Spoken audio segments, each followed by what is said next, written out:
வணக்கம். Bharathi Raja, GV. Prakash, Ivana, Dheena நடித்த கல்வன் திரைப்படம் சமீபத்தில் ஓடிடி பிளாட்ஃபார்மில் ரிலீஸ் ஆயிருச்சு. நான் இந்த படத்தை பார்த்துட்டேன். இந்த படத்தை பி.வி. சங்கர் அவர்கள் இயக்கியிருக்காரு. இந்த படத்தோட மூவி எக்ஸ்பிளனேஷன் தான் இந்த வீடியோ. இந்த படத்தை இது வரைக்கும் பார்க்காதவங்க இந்த வீடியோ பார்க்காதீங்க.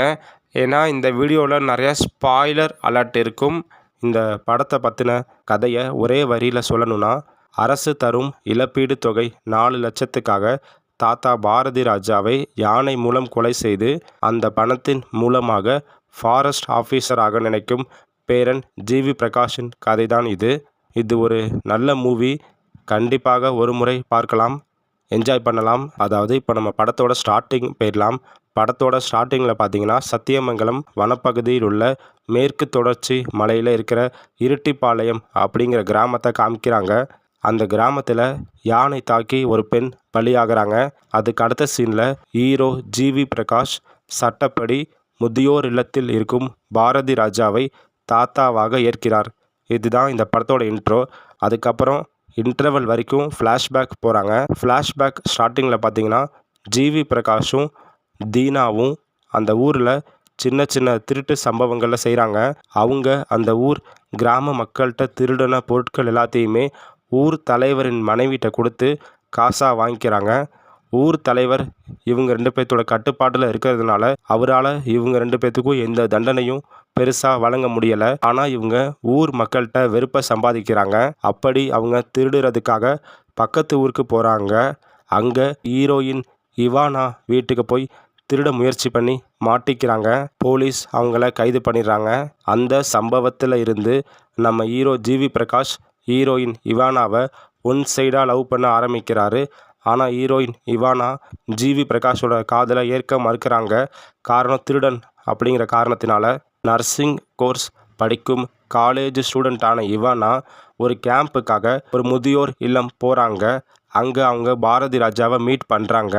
அங்கே அவர் அனாதையாகவும் தனிமையில் சோகத்தில் இருக்கார். அதனால் இவங்களுக்கு தாத்தாங்கிற பாசம் அவர் மேலே வந்துடுது. இவங்க 2 பேரும் தாத்தா பேத்தி மாதிரி ரொம்ப பாசமாக பழகுறாங்க.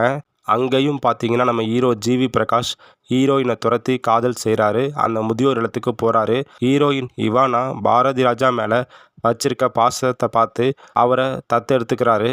அப்படின்னு நினைக்கும் போது தான் ஒரு ட்விஸ்ட் ஒன்று இருக்குது. அது என்னென்னா, நம்ம ஜி.வி. பிரகாஷ் பாரதி ராஜா அவர்களை தாத்தாவாக தத்தெடுத்ததுக்கு 2 காரணம். ஒன்று, ஹீரோயின் மனசில் நல்ல பேர் எடுத்து காதலில் சேர. 2வது, தன்னோட வன்ம சுயநலத்துக்காக அப்படின்னு சொல்லி இன்டர்வலை முடிக்கிறாங்க. ஃபர்ஸ்ட் ஹாஃப் பரவாயில்ல, டீசெண்டாக இருக்குது. இப்போ நம்ம அப்படியே செகண்ட் ஹாஃபுக்கு வந்துடலாம். செகண்ட் ஹாஃபில் பார்த்தீங்கன்னா, தீவிர எம்ஜிஆர் ஃபேனான பாரதி ராஜாவை தன்னோட கிராமத்துக்கு கூட்டிகிட்டு போன ஜி.வி. பிரகாஷ் பல்வேறு முயற்சிகளை செய்கிறாரு. தாத்தாவை யானை மூலயமா கொலை பண்ண. ஆனால் எந்த முயற்சியுமே அவருக்கு வெற்றிகரமாக அமையலை. அவரால் தாத்தா பாரதி ராஜாவை கொல்ல முடியலை.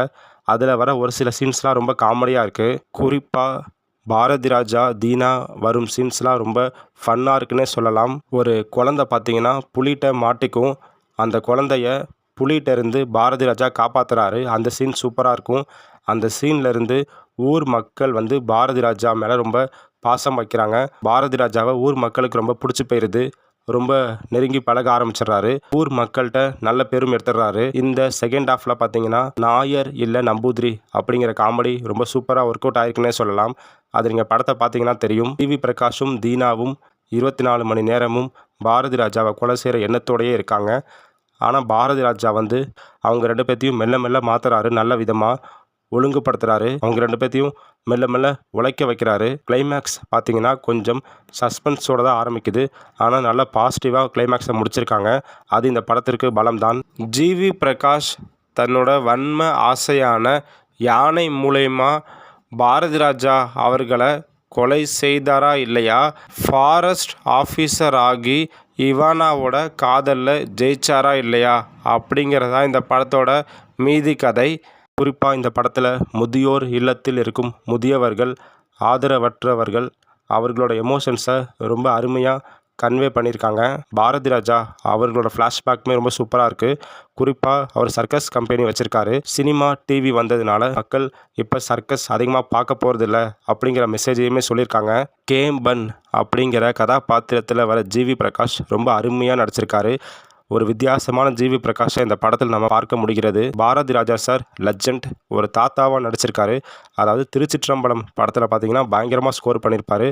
அதுக்கப்புறம் இந்த படத்தில் ரொம்ப சூப்பராக நடிச்சிருக்காருன்னே சொல்லலாம். குறிப்பாக திருச்சிற்றம்பலம் படத்தில் இன்றைய சமுதாயத்தில் உள்ள இளைஞர்களுக்கு லவ்னா என்ன அப்படின்னு தெளிவாக சொல்லியிருப்பார். அதே மாதிரி இந்த படத்தில் இன்றைய சமுதாய இளைஞர்களுக்கு உழைப்புனா என்ன அப்படின்னு சூப்பராக புரிய வச்சிருக்காருன்னே சொல்லலாம். சூரி அப்படிங்கிற கதாபாத்திரத்தில் வர தீனா அங்கங்கே சிரிக்க வைக்கிறாரு. அவரோட பெர்ஃபார்மன்ஸும் ரொம்ப நல்லாவே இருக்குது. கைதிக்கு அப்புறம் படத்தோட ஸ்டார்ட்லேருந்து எண்டு வரைக்கும் ரொம்ப சூப்பராக நடிச்சிருக்காரு. பாலாமணி அப்படிங்கிற கேரக்டரில் வர ஹீரோயின் இவானா பர்ஃபெக்ட் செலெக்ஷன் இந்த படத்திற்கு. அவ்வளவு அருமையாக இந்த படத்திற்கு அவங்க ஹீரோயினாக பொருந்திருக்காங்க. அவங்களுடைய நடிப்பும் ரொம்ப சூப்பராக இருந்துச்சு. இந்த படத்தில் பார்த்தீங்கன்னா ஜிவி பிரகாஷ் அண்ட் தீனா காம்போ சூப்பராக இருந்துச்சு. அதே மாதிரி பாரதி ராஜா மற்றும் தீனா காம்போவும் சூப்பராக இருந்துச்சுன்னே சொல்லலாம். யானை மையப்படுத்தின கதை என்றாலும் கூட யானையை பார்த்தீங்கன்னா ஸ்டார்டிங் மற்றும் எண்டிங்கில் தான் ரொம்ப அழுத்தமாக காமிச்சிருக்காங்க. அதை கொஞ்சம் இன்னும் அழுத்தமாக சொல்லியிருக்கலாம். யானை மூலயமா ஏற்படுகின்ற பாதிப்பு, மக்களுக்கு என்ன பாதிப்பு ஏற்படுகின்றது, அப்புறம் மக்களால் யானைக்கு என்ன பாதிப்பு ஏற்படுகின்றது அப்படிங்கிற மெசேஜ் எனக்கு கொஞ்சம் ஸ்ட்ராங்காக சொல்லியிருக்கலாம். மற்றபடி இந்த படத்தில் வேறு எதுவும் குறையா தெரியல. ஒளிப்பதிவு ரொம்ப அருமையாக பண்ணியிருக்காங்க. குறிப்பாக அந்த சத்தியமங்கலம் கிராமத்தை ரொம்ப அருமையாக காமிச்சிருக்காங்க. ரொம்ப அழகாக இருக்குது பார்க்கவே.